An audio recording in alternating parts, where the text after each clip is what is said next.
Siquijor, where healing is never just medicine and every promise is a kind of contract.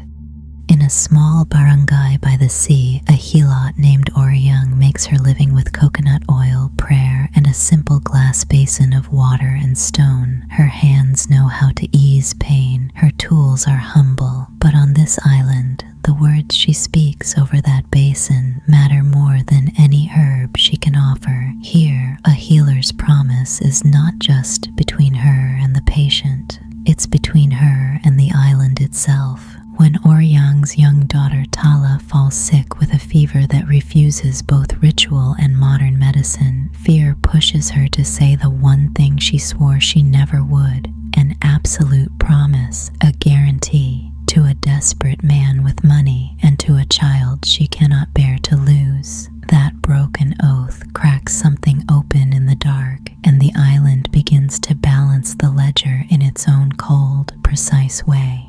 Chickens, dogs, livelihoods, even lives, all start to answer the exact wording of every promise spoken aloud. The Healer's Oath is a Filipino Gothic folk tale about the power of language, the quiet terror of a mother's fear, and a community learning that healing is not a miracle you can buy, but a burden you share. It's a story of bolo-bolo basins and salt jars, of rival healers who collect broken vows like currency, and of an island that never forgets what was sworn. In this world, what is promised is paid, and some debts can only be settled by learning to speak more honestly. This is The Healer's Oath from Calico Tales Publishing LLC. Find a quiet place, let the sounds of the sea and the village come in close, and listen carefully to the words. Every sentence has a cost, every oath has a weight, and tonight you're about to hear what happens when a single promise reaches farther than anyone intended. I kept my promise until the night Don Rico came knocking. There is a rule on our island. You never promise what you cannot measure. You never swear on the sun or the sea. You trade a chicken for a poultice, salt for a salve. You say, I will try. You say, I will do what I can. You owe nothing more than your labor and your balm. My mother taught me that rule when I was 5, and a typhoon flattened our house. Words have weight, she whispered, binding my bleeding hand with a strip torn from her own dress.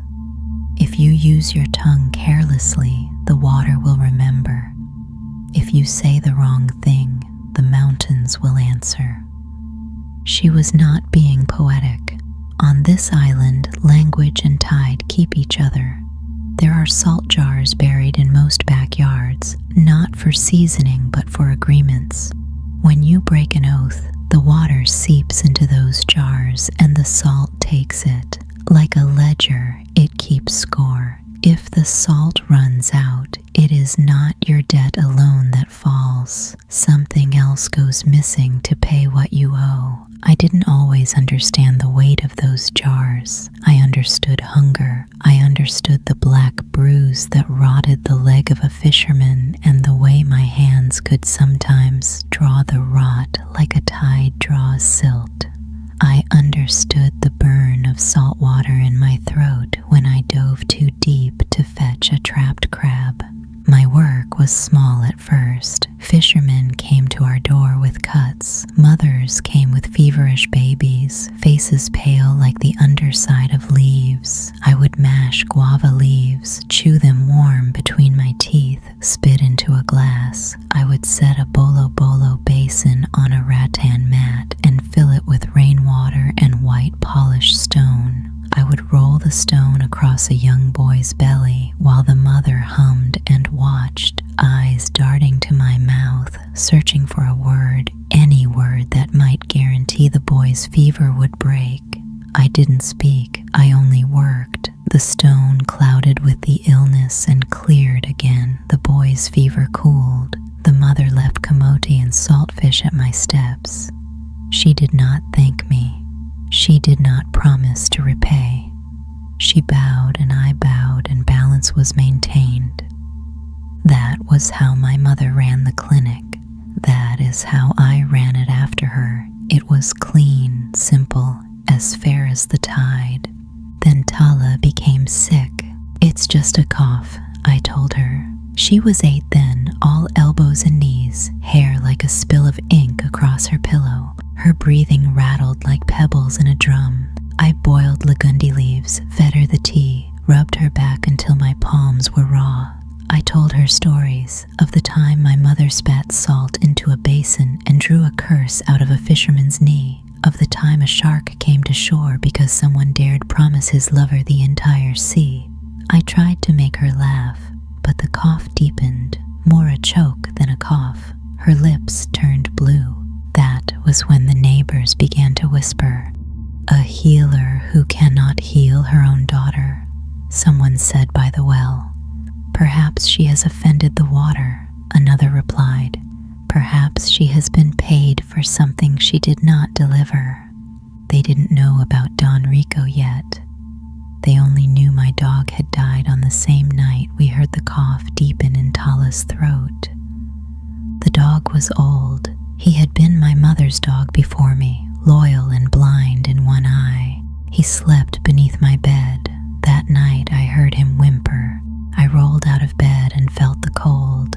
The cold was not of wind or rain. It was the cold that comes before a mouthful of water you're not ready to swallow. I reached down to touch him. He shuddered. His fur was wet as if he had been dunked in a bucket. His heart beat once, twice, slowed, stopped. Behind him, where the floor should have been dry, a puddle shone like ice. It did not seep into the bamboo. It did not evaporate. It took me a full minute to wipe it up with a rag. By then, his body was stiff. I thought it an omen. I did not yet know it was payment. I still had not counted the salt in my jar. The memory of Don Rico arriving has a particular scent, dried tobacco and sweat. He is tall, handsome, full of the kind of arrogance that makes men in Manila negotiate for land that has been in your family for generations. He wore a white barong even though he came in the middle of monsoon. His boots were caked with mud. "Healer," he said, stepping into my clinic uninvited. "My wife needs you." "She can come," I replied, without looking up from the boy whose forehead I was pressing. Everyone waits their turn. "She cannot walk," he snapped. "She is heavy with my child." I glanced at him. His jaw was set. His hands trembled. He was terrified. It softened me, perhaps. It should have hardened me. "There is a midwife," I said. "Ate Pilar." "It is not the birth," he said, lowering his voice. "It is the keeping of what is inside. The water is leaking from her. The doctor has left. I have money." He pulled a crisp folded bill from his pocket, laid it on my mat. It was more than a week's wages for a man fishing from dusk to dawn. It was money my clinic had never seen. "Put that away," I said. "We do not take money, only what you can give: fish, salt, blankets, labor." "Then I will give you this," he said, motioning to the yard. 2 men were carrying a trunk from his truck. They grunted. The trunk was heavy. When they set it down, I smelled cedar and cinnamon. He unlocked it. Inside were jars of preserved fruit, silver spoons, a folded ivory lace shawl, porcelain cups, luxuries. The kind of things my grandmother would have sold at the market 1 piece at a time to pay for our rice during lean months. "We do not need luxuries," I said. "We need what we can use." "Keep what you want, throw away the rest," he said. He leaned over the trunk until his face was inches from mine. "You will heal my wife. You will promise me she will live through the birth." There it was. The word. "We make no promises here," I said quietly. "We work. The rest is in the water's hands." He slammed his fist on the trunk. The porcelain rattled. "Healer, do not insult me. I will pay double. I will send pigs. I will pave your road. Name your price. Name your oath. Say it, and I will believe." A rooster crowed outside, even though it was twilight. In the corner, the boy's mother shifted, her eyes flicking back and forth between us. "Fear makes people greedy. Money makes them deaf." "What is your wife's name?" I asked. The question usually softened men like this, reminded them their wives were human, not vessels. "What is her need?" "Her name is Mercy," he said. "She needs to keep my son in her womb until he is ready to be born. The water is leaking. The doctor says she will bleed. He says he cannot promise to stop it. I want you to promise."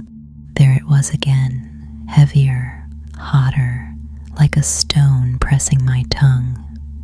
My mother had made me swear never to promise. She had made me stand in the cave down by the low tide line in front of the echoing voice of ancestors and speak, "I, Oryang, will never swear on the sun or the sea. I will never bind myself to time or tide. I will do what I can with my hands and my herbs, and if I cannot help, I will send them to someone who can." I had repeated those words with my eyes closed. I had felt the cave pulse, as if breathing them in. I had felt the trickle of water down my neck, the cold of an ancestral palm pressing my shoulder. "Remember," my mother had said afterward, "if you break that, the jars will break their silence. Salt will remember, balance will demand."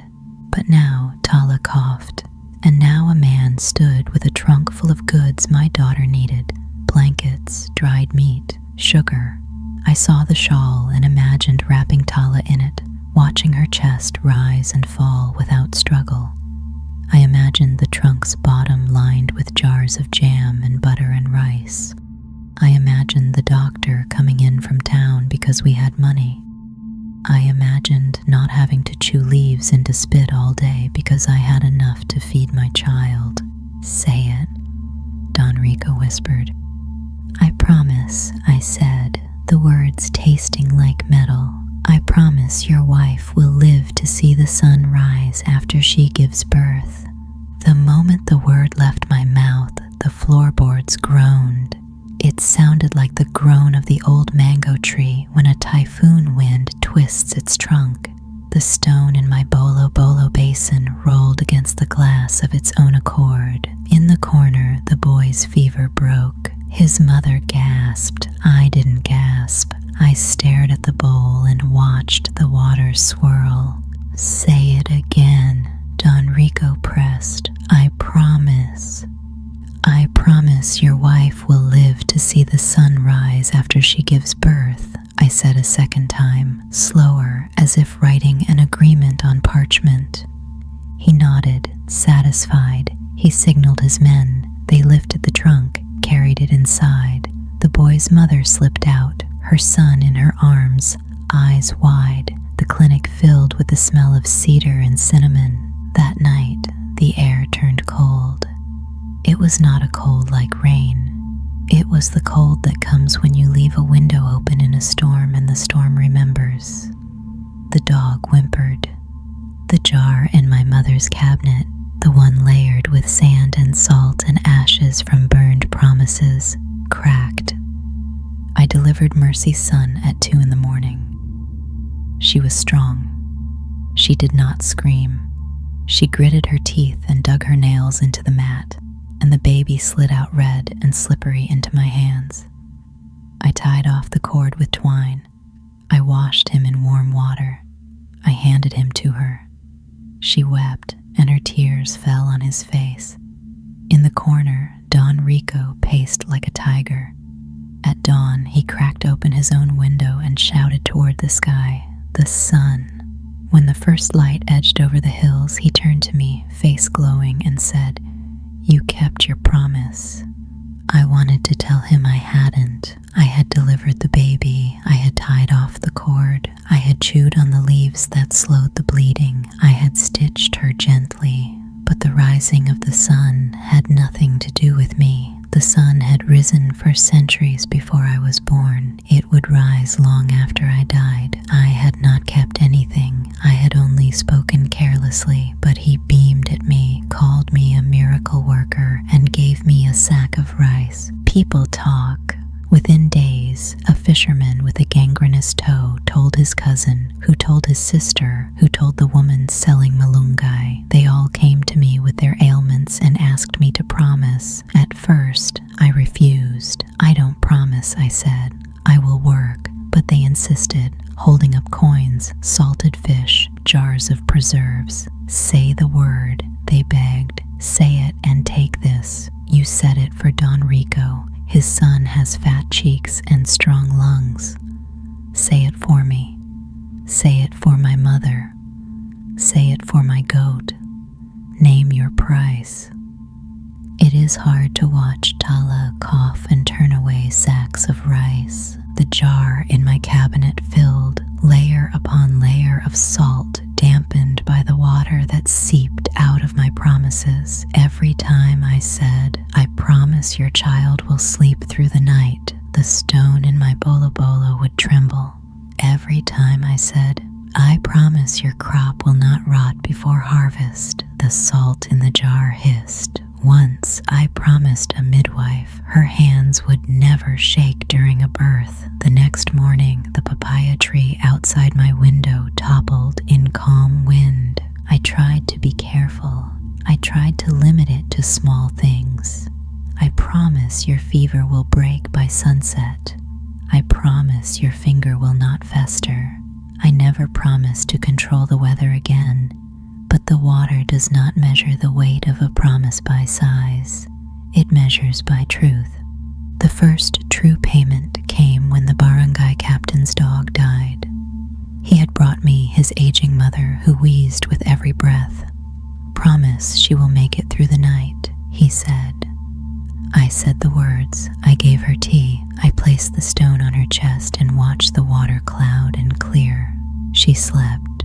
She woke, breathing easier. The sun rose. Then their dog, a fat puppy who had been chewing on our doorframe just the day before, collapsed in the yard.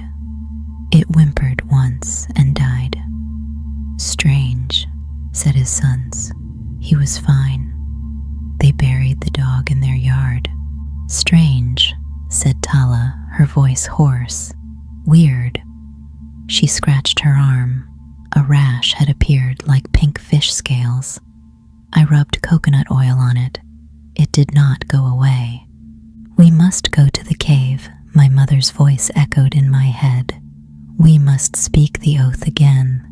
But my mother was dead. The cave gaped like an open mouth at low tide. Waves crashed against its mouth when the tide turned. Inside, promises hung in the air like cobwebs. Once, when I was 12, I had followed my mother there at dawn. A woman was kneeling, hair unbound, pressing her forehead to the stone. She was crying, I'm sorry, give me back my daughter, take my tongue instead. My mother had ushered me away. She promised too much, she said simply. She must pay with speech. I didn't go to the cave after Don Rico. I was afraid of what I would hear echo back. Instead, I stacked jars of salt in the cabinet. I drew intricate chalk markings around them. I mixed my saliva with seawater and dripped it into the jars, hoping to keep the salt from soaking up more than it could hold. It was like trying to keep rainwater out of a bamboo basket. The first stone came through my window at dusk. It clattered across the floor and landed beside Tala's foot. She jumped. Stop doing that, I shouted, peering out the window. There was no one there, only the bamboo fence and the drying fish hanging from it. Wind rustled the leaves. The silence that followed was heavy, dense like smoke. Then the second stone hit, this one larger, striking the wall and leaving a dent. It cracked the woven mat. I stepped outside. A group of fishermen stood at the edge of the yard. Their arms were crossed. Their eyes were ringed in red from too much sun or too little sleep. One of them, Pio, whose wife I had promised would stop miscarrying, lifted a third stone. Enough, I said. We don't throw stones at each other's houses. We don't make promises we can't keep, he shot back. He threw the stone. It landed near the door. Your wife is 8 months pregnant, I said. Her belly is round, the baby kicks. I kept my word. He spat. My father's goat died. I didn't promise your goat would live, I said. My father's goat is still part of my house, he said, voice shaking. So is my dog, I replied. Then maybe the debt is paid, he said, but he didn't leave. People are saying you draw more than you give. I swallowed. My tongue tasted like metal again. Then go, I said quietly. Go to Atipilar. Go to the doctor. Go to the sea. I will help those who come. They shifted. No one moved. Pio's shoulders sagged. He let the fourth stone drop. Our goats keep dying, someone muttered. So do our cats. So do our birds. Another said, my daughter's fish tank cracked for no reason. Another, my mother's necklace snapped and all the beads spilled down the well. Everything is connected, I said, trying to sound steady. When we ask for one thing, something else must answer. That is how the world works. What do you propose? We let people die because we are afraid to lose goats. Maybe we stop promising, Pio said. I looked down at my feet. The toes were caked with the dust of crushed leaves. The salt jars in the cabinet hissed. Tala coughed again. The sound scraped my skin like coral. Perhaps you're right, I said softly. Perhaps I promised too much. They looked at me, surprised. Pio lowered his head. Someone coughed. What about the oath? He asked. The cave. Could you fix it? Perhaps, I said. Perhaps I can go to the cave. Take Didas, someone whispered from the back. I turned. Didas was leaning against a coconut tree, arms crossed over her chest. She sold salt and spices and gossip at the market. She always had information. She lifted one eyebrow at me. Take me where? She asked, stepping forward. To the cave, Pio said, so she can repay. Ditas looked at me. Her eyes were black, pupils large like a goat's. People say you're storing your broken promises in jars, she said. Is that true? What does it matter? I said. Salt is expensive, she said. I could use it. I realized then that this wasn't about the goat. It wasn't about Mercy's child or the boy's fever or the midwife's hands. It was about value. People didn't want to lose goats. They didn't want to give up pigs. They didn't want to trade their salt for my work, but they also wanted my promises. They wanted me to hold the cost. What do you want, Ditas? I asked, narrowing my eyes. She smiled. It was not a kind smile. I want a trade, she said. I'll take those jars off your hands. I'll carry them to the cave myself. I'll give them to the rocks. You'll be free of them. In return, you'll owe me one truth. What truth?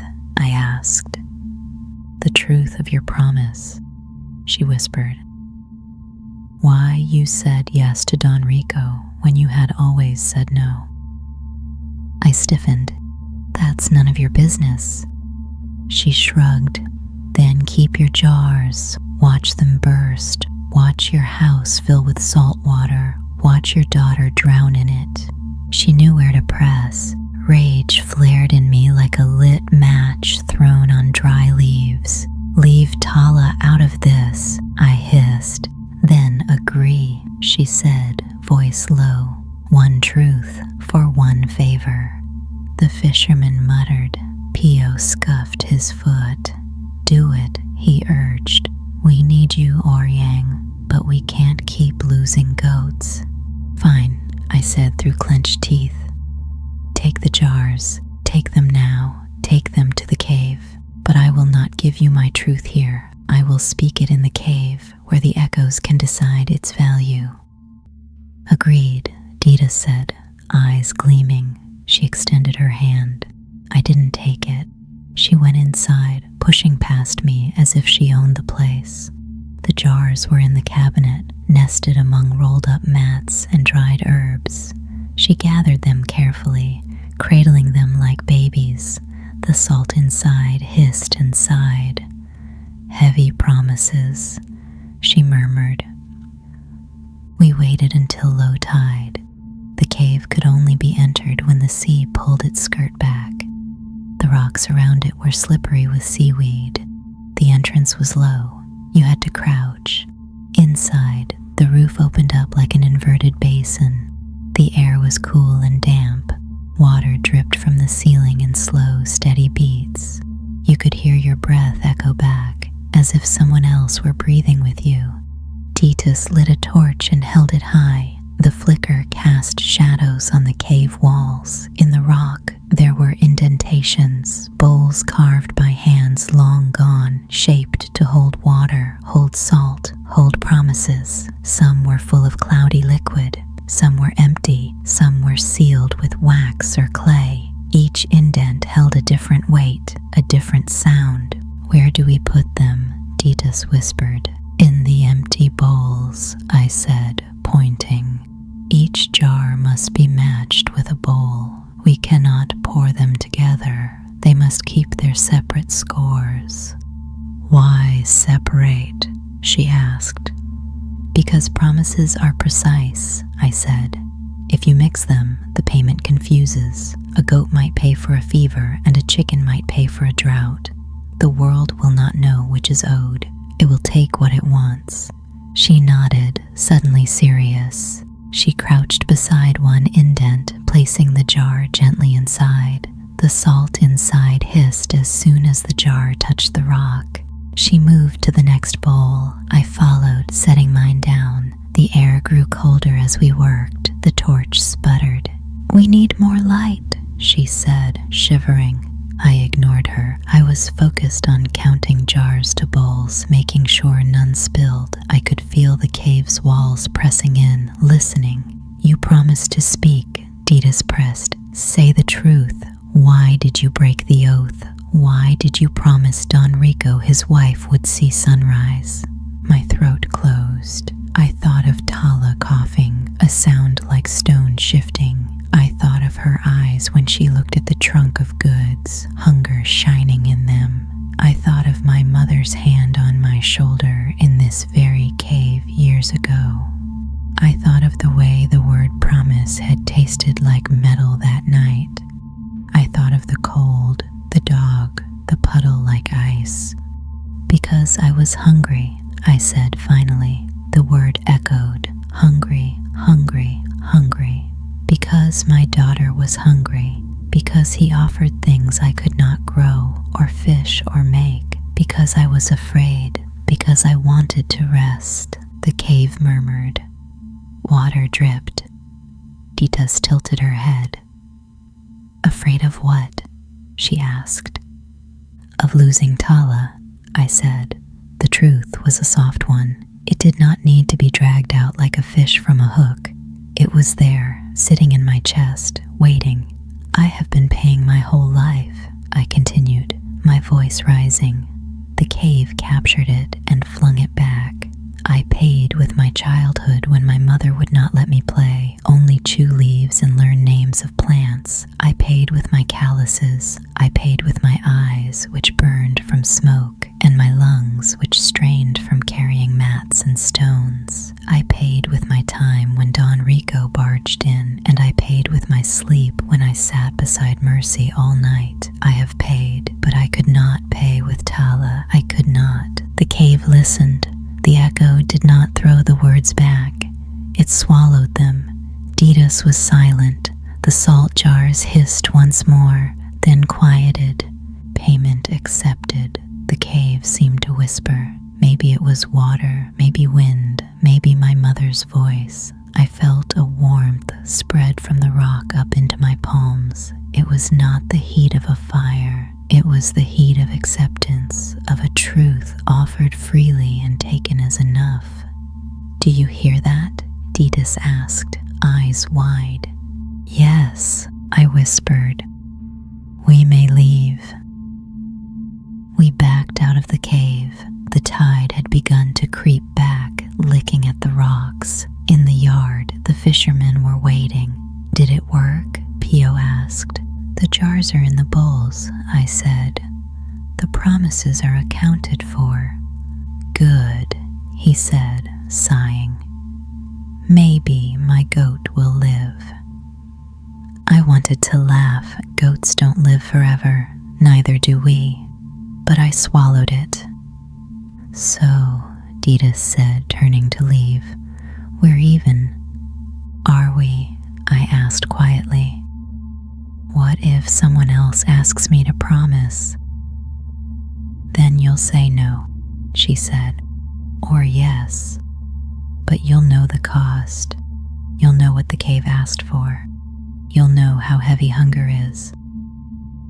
Balance is not a single act. It is a series of small choices, like stepping stones across a muddy river. You slip, you adjust, you slip again, you find your footing. I stopped promising. I started speaking precisely. Instead of saying, your fever will break by sunset, I said, we'll know more by sunset. Instead of saying, your wife will see sunrise, I said, we will work until morning. I posted a sign at the door of my clinic. We do not promise. We balance. People laughed at first, thinking it a joke. They would ask, are you promising you don't promise? I would look at them steadily until the humor faded. Don Rico came back 2 months later, carrying his son. He has a rash, he said, voice low. Promise me it will go away. No, I said. He blinked. Excuse me? No, I repeated. I will not promise. I will look. I will give you oil. I will ask you to keep his skin dry. I will tell you to keep him out of the sun. I will tell you to whisper to him instead of shouting. I will do what I can, but I will not promise. If you need a promise, go elsewhere. His face went red. Then he laughed, not the mocking laugh he had used when he slammed his fist on the trunk, a laugh of recognition. You learned, he said. We all did, I replied, not looking at him, applying oil to the baby's red skin. You should too. He did. He took the boy home. 2 days later, he sent me a basket of cassava. No oaths attached.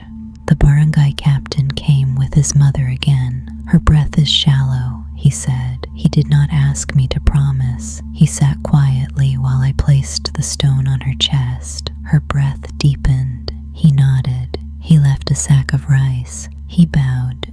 Pio came with a goat that had a swollen udder. It might be mastitis, he said. Do what you can. Don't promise. I laughed. I washed the udder with warm salt water. I mixed herbs. The goat licked my hand. She recovered. Pio gave me smoked fish. Tala's cough did not vanish. It lingered, but it changed. It no longer sounded like stones. It sounded like the bark of a small dog. It still woke me, but it no longer made my heart jump into my throat. She grew taller. She read the names of plants from my mother's old notebooks. She began to ask questions. What happens if you say, I promise by accident? She asked one afternoon, sitting cross-legged on the mat, a book open in her lap. Then we weigh it, I said. We speak it to the cave. We pay what we must. We try not to make it again. Can you promise me something? She asked. I stiffened. What? Promise me you'll always tell me the truth, she said. Children have a way of seeing the root of things. I smiled. I promise to tell you the truth as I know it, I said carefully. If I do not know it, I will tell you I do not know. If it changes, I will tell you it has changed. Truth is like the tide too.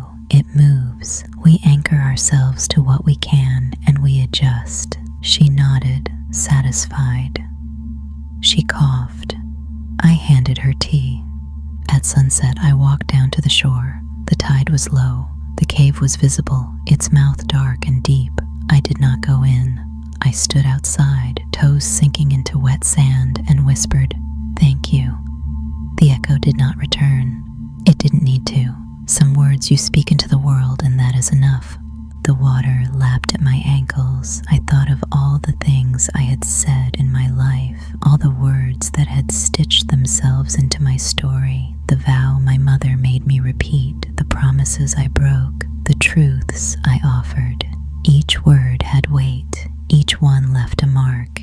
Each one fed or drained something. That was the point. That was why we must speak carefully. A figure approached across the sand. It was Didas, hair loose, carrying a basket. "For you," she said, handing it to me. Inside were small jars of salt, labeled with each promise I had made. "I thought you might want to know what you had said," she said quietly. "I listened to the jars at low tide. They are quiet now. They accepted your truth." I ran my finger over one jar. Mercy, sunrise. Another, Pio, baby, goat. Another, captain, mother, night. Some of the handwriting was messy, some neat. All were mine. I placed them on a shelf. They glowed in the dusk. "What do I owe you?" I asked Didas. "Nothing," she said. "The trade is complete. I got your truth. You got mine." "Yours?" I asked. She smiled. "That hunger you confessed, I carry it too. I've traded truth for salt more than once. I know the taste. We're even." I laughed. It surprised me. It had been a long time since my throat had let out a laugh. It echoed against the jars. It echoed into the night. Years passed. The jars on the shelf gathered dust. People came, people left. Babies were born. Old people died. Seeds sprouted in the gardens. Some wilted, some grew. Fish swam. Nets broke. Nets were mended. Boats capsized. Boats were repaired. Rain came. Drought came. Life moved like water, sometimes pooling, sometimes rushing. We measured our words like we measured rice. We offered what we could. We asked for what we needed. We counted our salt.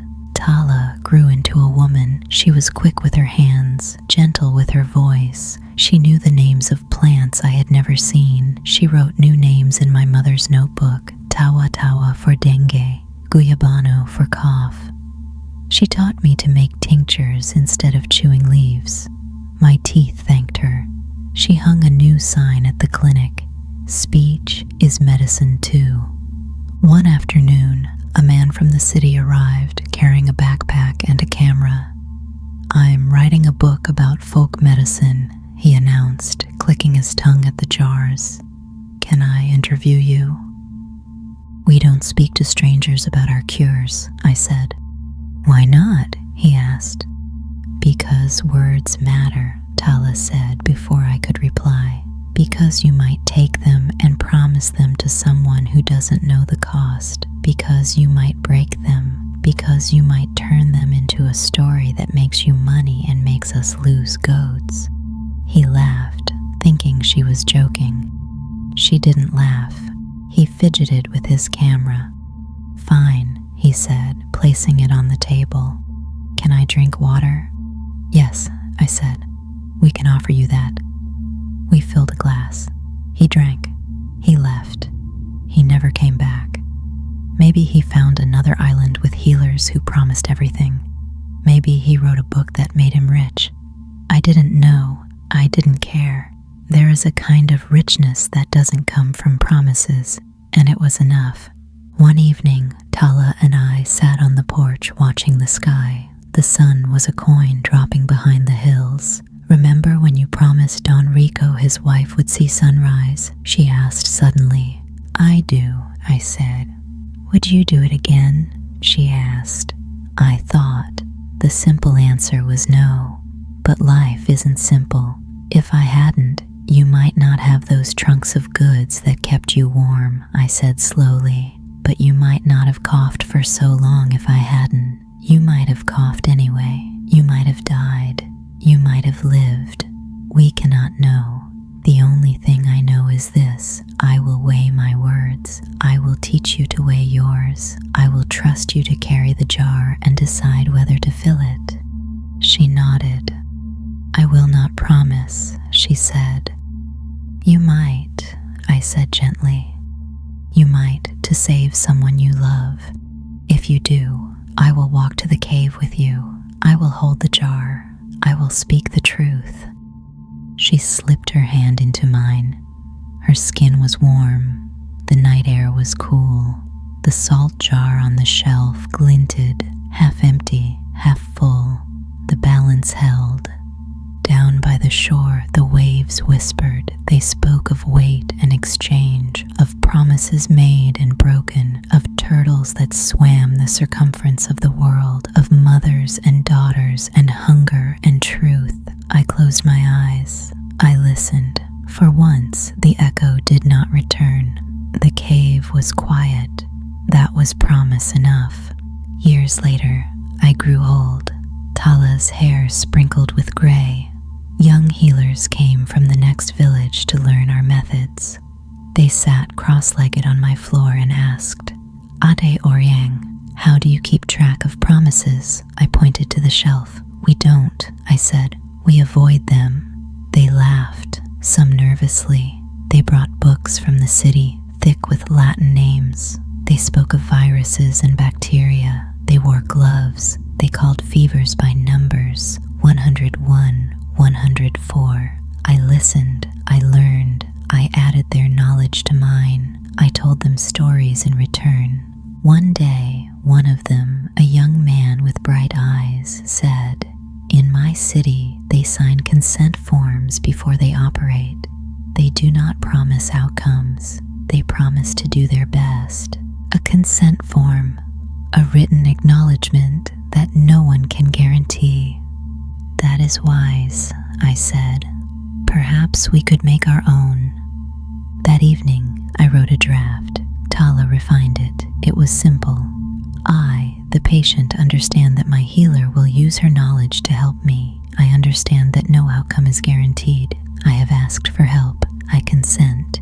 We tacked the form beside the sign on the wall. People signed with thumbprints. Their children watched. They felt official. Some laughed, some cried. It became part of the ritual. Before I placed the stone in water, before I chewed the leaves, they pressed their thumb. They looked at me. We nodded. We worked. It was not a promise. It was an agreement about limits. It made everyone breathe easier. The jars on the shelf remained, salted memories of a time when I thought I could hold the sun in my hand. They were no longer dangerous. They were relics.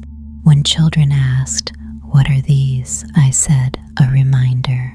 They would shake them, hear the salt swish, and put them back. One morning, a strong wind blew from the west. It rattled the Napa roof. It knocked over a jar. The lid cracked. Salt spilled in a pile. It looked like snow. Tala swept it up. "We should throw this away," she said. "No," I said. "Dissolve it."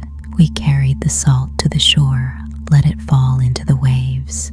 We watched as it disappeared, salt to salt, promise to water, debt dissolved. When I died, Tala and the young healers buried me beside my mother. They placed a small jar of salt on my grave. They did not promise anything. They spoke of balance. They wept and laughed. They ate fish and rice. They sang songs about caves and vows. They whispered truths to the waves. The waves whispered back. Somewhere in the cave, the echo of my hunger lingered, not as accusation, but as memory. It mingled with other hungers, other truths. It was part of the island's story now, part of the ledger of water and salt, part of the way we measure what we owe and what we give. On some evenings, Tala would walk alone to the shore, jar in hand, listening. She would think of me, of my mother, of of Don Rico, of mercy, of the first promise she ever asked me to make, she would smile. Then she would turn and walk back up the hill, words heavy and light on her tongue, balancing each as if it were a stone in a basin. The end. Thank you for listening to The Healer's Oath. On the island of Siquijor, healing has never been a miracle made of herbs, prayers, or a bowl of water. It has always been a negotiation between the healer, the one in pain, and the quiet intelligence of the island itself. Tonight, we've watched how a single promise, spoken in fear and desperation, can ripple through a community like a tide pulling things out to sea. Oryang paid dearly for the words she offered. Tala survived. Don Rico walked again for a time on borrowed strength, and the island, patient, old, and listening, took exactly what it was owed. Nothing more, nothing less.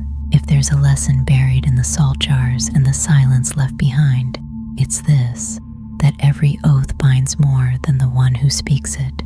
Every guarantee presses its weight on someone else's life. And in places like Siquijor, the truth has never been softer than the wind or kinder than the sea, but it has always been exact. This story was brought to you by Calico Tales Publishing, LLC. If you enjoyed this tale of folk horror and gothic shadows, join us for the next journey. Until then, speak gently, promise carefully, and never forget the island is always listening. Good night.